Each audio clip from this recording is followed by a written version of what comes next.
Inside these stainless steel tanks, the tomatoes are crushed and blended into it. This process ensures a uniform, high-quality pressure Pressure holding at 2.5, temperature at 85. Let's adjust the mix ratio to 1:1. Confirmed, adjusting now.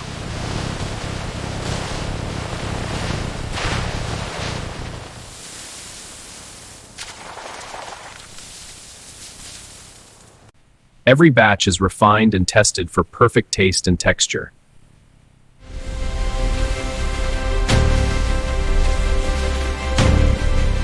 Every bottle is carefully checked before leaving the facility.